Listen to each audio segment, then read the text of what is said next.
What is up, DSM? We are back with our in-home small groups. Man, it is almost April. It's almost Easter. It is. Things are going crazy. We're starting a new series tonight. Kind of actually because of some of the stuff we talked about at Wednesday Night Live last week. Okay, that's kind of cool. like set up our next What set series. this up? I love that. But before we get into that, Nathan, Yeah. it's game time. All right.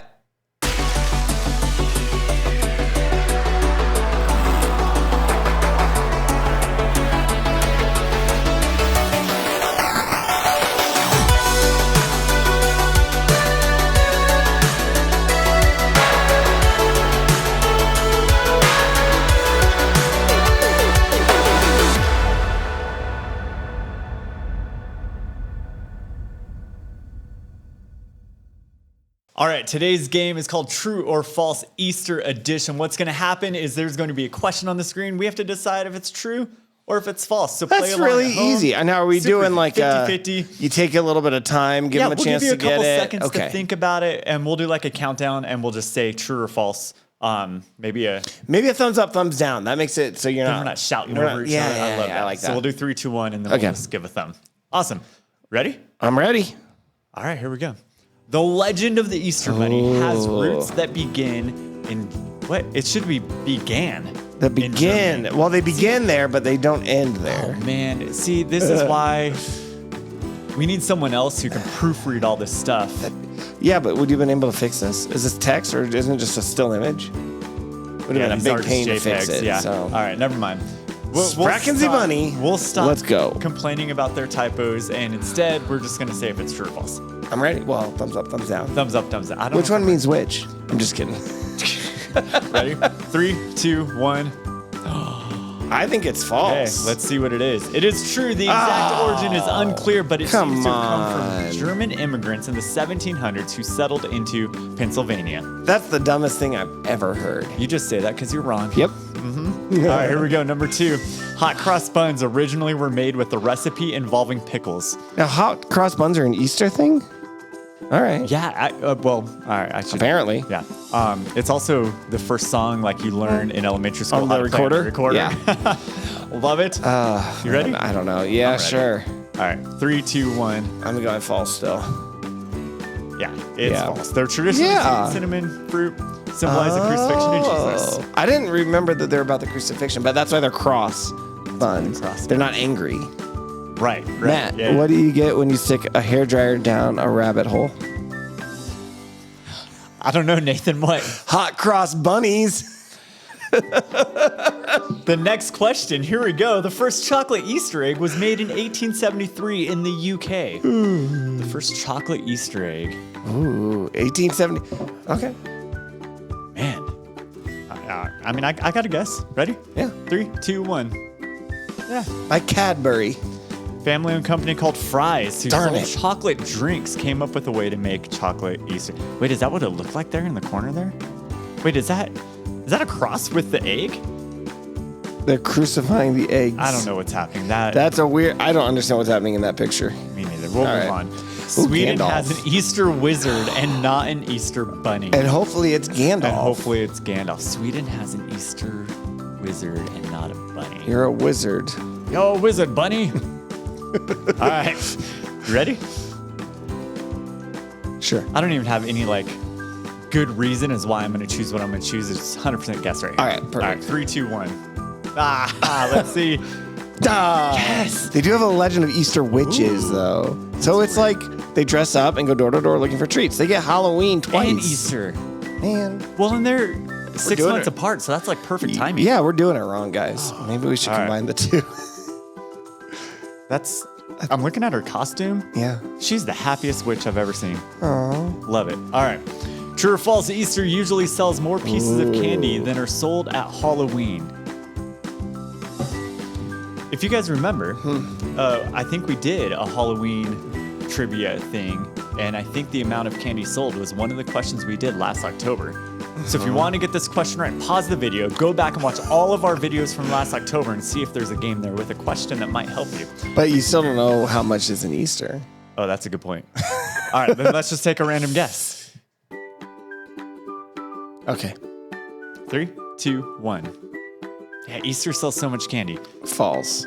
People spend more money on Easter candy, but more candy pieces are sold at Halloween. So you buy the fancy stuff for Easter. We get bougie for Easter. None of this cheap minis for. Oh my goodness. Okay, sweet. True or false? The tradition of painting eggs didn't originate in Christianity.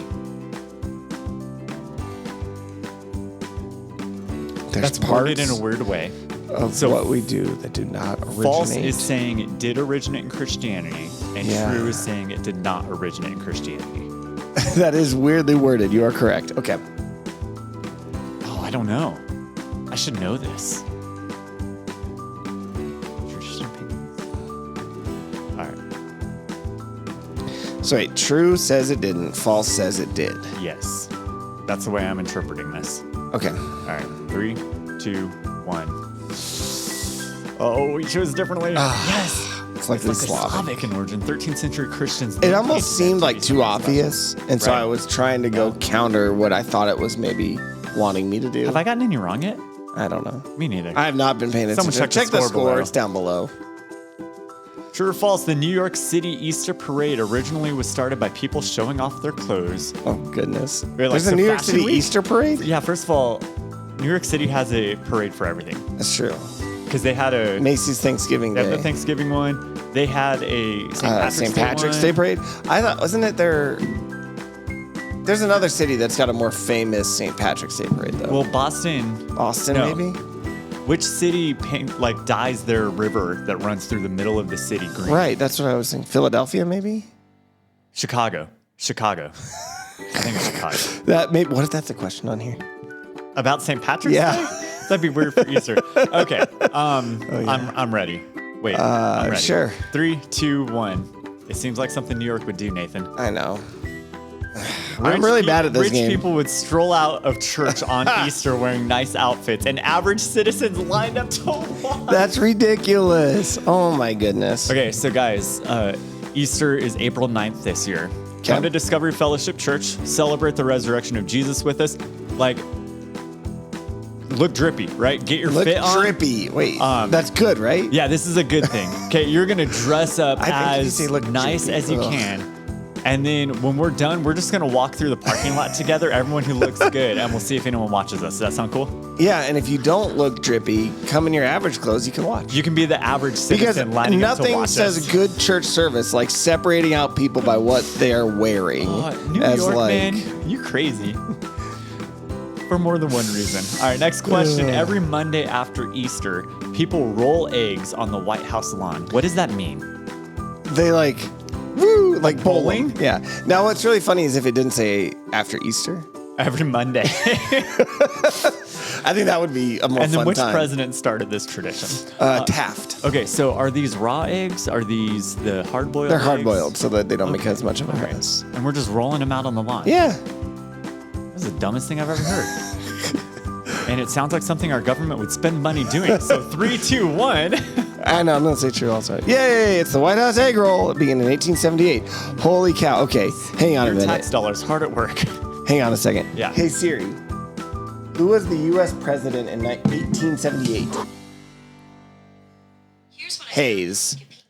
Thank you, Hayes. Because I said Taft, and he's kind of around. I was like, what if that had been right? That'd be so funny. That would have been hilarious. This is America. True or false? The date for Easter is determined by when Passover occurs. Hey, some of you might have come to our Passover. Wait, no, you haven't come yet.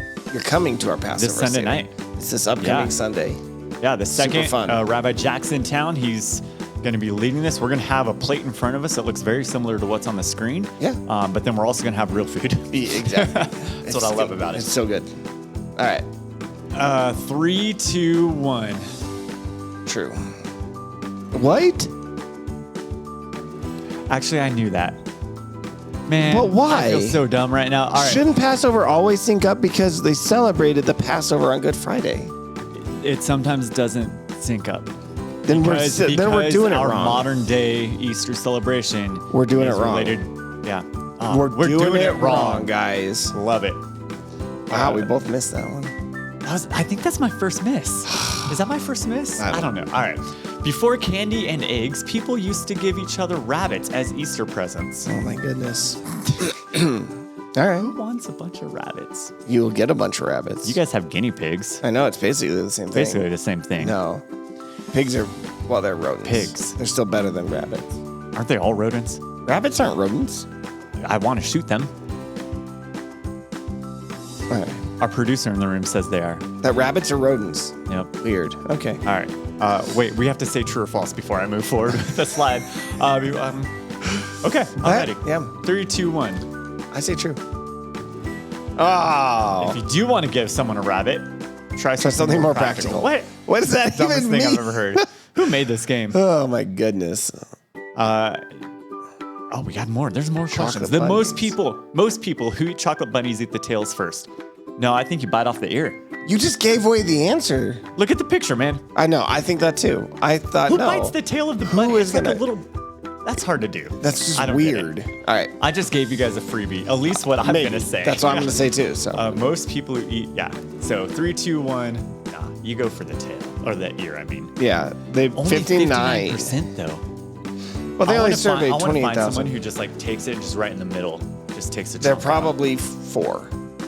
4 years old. Yeah. And they eat their tacos that way too. They just yeah. And their burritos. Yeah, Yep. exactly. They don't know Yeah. what they're doing. They're just trying to figure it out. They're just 4. Oh, we get one more bonus question. Tiebreaker because Tiebreaker. it's a tie. Yeah, we're not It's tied, but you might be. I like that bow tie. That's because it's a tiebreaker. Oh, I get jokes. The earliest recorded observance of an Easter celebration was the 2nd century. I mean, what do they mean by that? Like, shouldn't the first one be like the disciples? The resurrection The of Jesus resurrection. himself. Yeah. But, and that was recorded, Right. but they didn't celebrate it as like a holiday, Right. maybe? That's what I'm thinking. Is what they're saying? Yeah. And so Okay. the earliest like large Formal. gathering, observance, celebration, recognition that this is the day we're celebrating this event. Okay. All right, 3, 2, 1. Yeah, sounds about right. Yeah. First century Christians honored the resurrection, but there was no record of a church service for it. Well, they should have said church service. Right. All right, well, that is it. How did you guys do? I did so bad. Let us know in the chat if you at least beat Nathan. It wouldn't have been too tough. Yeah, and we'll be right back.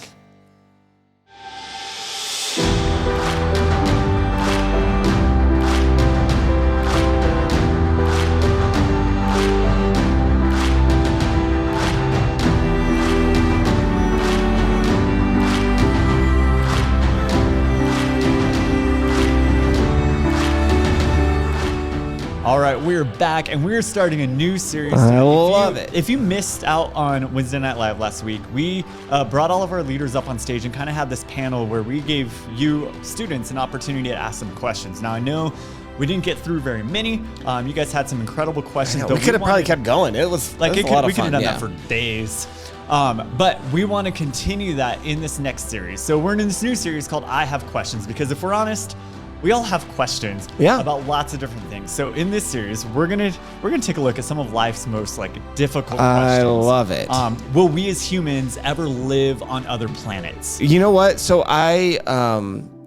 if you know me, you know I'm always messing around with these new AI things. And the new one from Google called Bard, I asked it what it knew about me personally. And it said that I had graduated from the School of Mines, which I went to School of Mines. I didn't graduate from there, with a degree in space materials and was working towards the colonization of other planets. So Sweet. it just made up stuff about me, but maybe with my help, we will.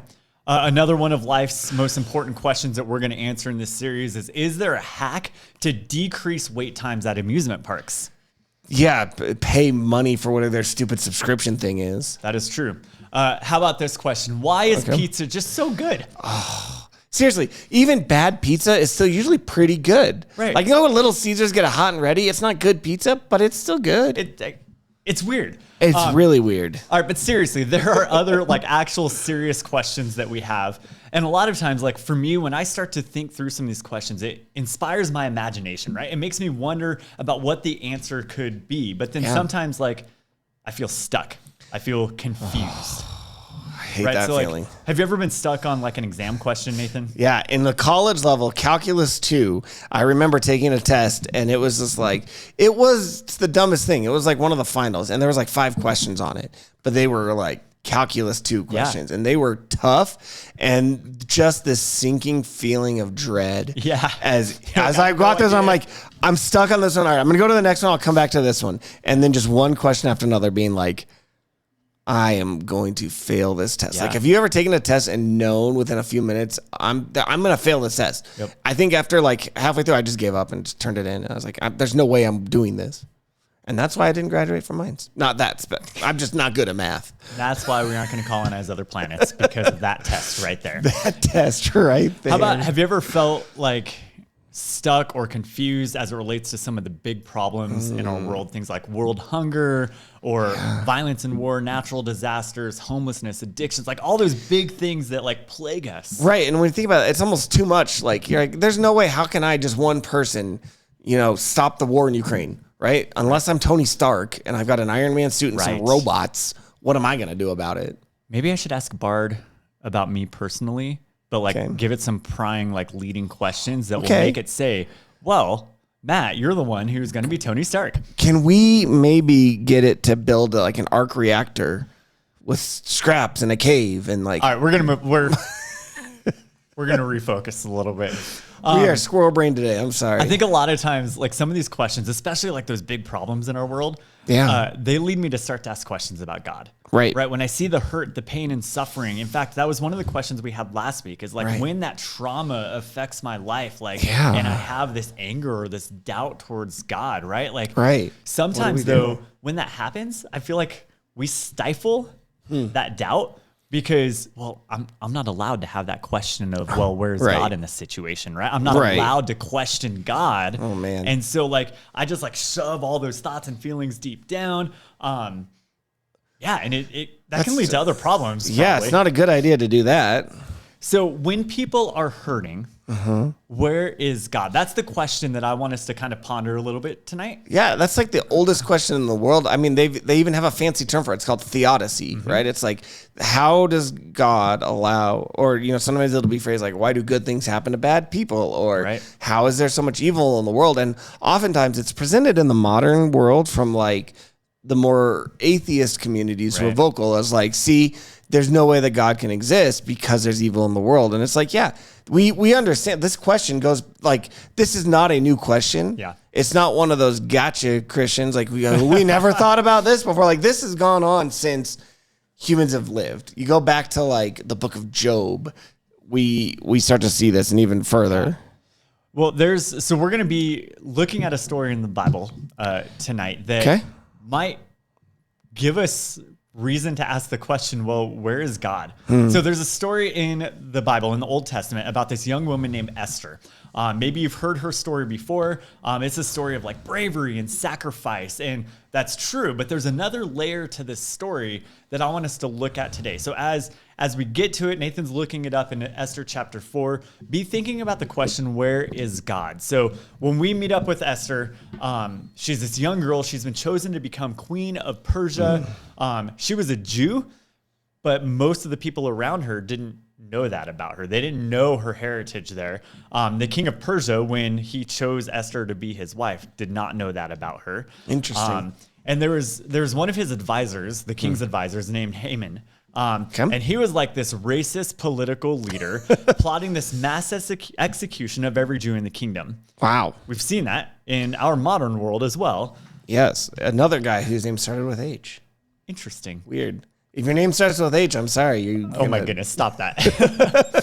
But here's what's scary about Haman is he got the king to agree with him. And so you have Esther's cousin Mordecai comes onto the scene, and he learns about this plan that Amos has and knew that he had to do something now. Otherwise, all of his people, because Mordecai was a Jew as well, all of his people would be executed. Right. He wanted to rescue his people. He didn't want to not exist anymore. So Esther's talking to the king, and let's maybe pick that up. Yeah. Remember, though, this isn't just a conversation between husband and wife at this point of what we're seeing in Esther chapter 4. because not even the queen was allowed to speak to the king without an invitation. Right. Weird stuff. Culture, but this is a long time ago, so it makes sense. So going to the king without permission could have resulted in Esther's death, then followed by the death of her people. So let's, with that in mind, read this and ask the question, where is God? Esther 4:11-16 from the NASB, if you're following along at home. All the king's servants and all the king's... No, that's a poem, sorry. I'm like... All the king's servants and the people of the king's provinces know that for any man or woman who comes to the king in the inner courtyard who is not summoned, he has only one law, that he be put to death, unless the king holds out to him the golden scepter so that he may live. And I have not been summoned to come to the king for these 30 days. And they repeated Esther's words to Mordecai. Then Mordecai told them to reply to Esther, do not imagine that you and the king's palace can escape any more than all the other Jews. For if you keep silent at this time, liberation and rescue will arise for the Jews from another place, and you and your father's house will perish. And who knows whether you have not retained royalty for such a time as this. Then Esther told them to reply to Mordecai, go, gather all the Jews who are found in Susa, and fast for me. Do not eat or drink for 3 days, night or day. I and my attendants will also fast in the same way. And then I will go to the king, which is not in accordance with the law. And if I perish, I perish. Okay, that's intense. Yeah, Esther knew the potential ramifications of what she was about to do. Yeah. But she decided that she was going to act anyway because really the lives of her people depended on it. And so she approaches the king carefully. She invites him to this big banquet where she's going to make this request. Right. And at the feast, instead of making her request of, hey, set my people free type of thing, she invited the king to another feast and promised to then make the request at that time. Right. It's kind of funny that she's like trying to butter him up. Yeah. It seems like. Yeah. And the quickest way to a man's heart is through his stomach. No, it's through his rib cage. Emotionally speaking, you give me some food and we're friends. No, it's true. That's just how that works. Who doesn't love to eat? So the king goes to Esther's second banquet, ready to hear her request, and she invites Haman as well. So we're going to pick up in Esther chapter 7, verses 1-10 to see what happens next. Now the king and Haman came to drink wine with Esther the queen. It's like wine and charcuterie dinner. Nice. And the king said to Esther on the second day also, as they drank their wine at the banquet, what is your request, Queen Esther? It shall be granted you. And what is your wish? Up to half the kingdom it shall be done.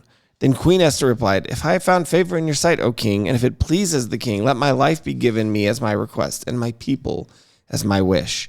For we have been sold, I and my people, to be destroyed, killed, and eliminated. Now, if we had only been sold as slaves, men or women, I would have kept silent, because the distress would not be sufficient reason to burden the king.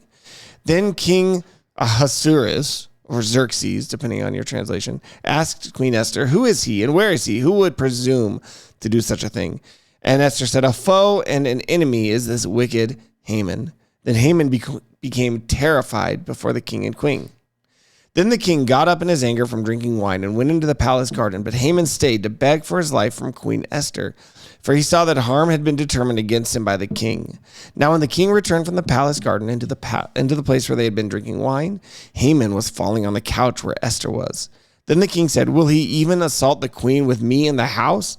As the words went out of the king's mouth, they covered Haman's face. As the word went out, the word covered Haman's face? No, as the king was saying those words. Who's the they? His security guards. It sounds, the way that's written sounds like the word covered his face. Okay. Then Harbona, one of the eunuchs who stood before the king, said, indeed, behold, the wooden gallows stand at Haman's house, 50 cubits high, which Haman made for Mordecai, who spoke good on behalf of the king. And the king said, hang him on it. So they hanged Haman on the wooden gallows, which had been prepared for Mordecai, and the king's anger subsided. Man, this story is crazy. It's intense. There's a lot going on here. I mean, if you haven't done so already, it's not that long of a book. Go read the whole thing because there's so many more little intricate pieces happening here. It's great. I love it. Haman's punished. Justice is served. Esther, Mordecai, their people were saved. But that question I had asked right before we started reading from Esther, I wanted you to think about where was God. Right. So where was he? Where was God in this? In this story, was he mentioned anywhere? Yeah. Here's the thing. Like, one of the most interesting things about the book of Esther is the name of God is not mentioned. The entire book of the Bible, he's not mentioned, not once. Right. And I think this is the only book in the Bible where that's true. That happens, yeah. So where was God when the Jewish people were hurting and in danger? Yeah. So there's a few things that we might miss if we just read this without like thinking a little about bit. it. Yeah. The first thing I want you to know is God was present, right? We know that God is invisible, right? Just because we can't see God doesn't mean he's not there. And so if we read between the lines of these stories in Esther, we see that God never left or forgot the Jewish people. In fact, it seemed like he was working anyway. Yeah, he was still at work, even though he wasn't like out front. Right. And so as you read throughout the entire story of the Bible, you see that God is always on the side of the oppressed. He's always working for justice against oppression, right? And so in Esther's story, you have Haman, major oppressor, and one way to have put it. God's people, the Jews, who were being oppressed. And so God was working behind the scenes to rescue them the whole time. But sometimes it takes time. And it doesn't happen as we see or as we think it should happen. But what we see in this is that God was working through both Esther and Mordecai. Right? There's this moment in Esther's story where like it seems like God is about to be mentioned.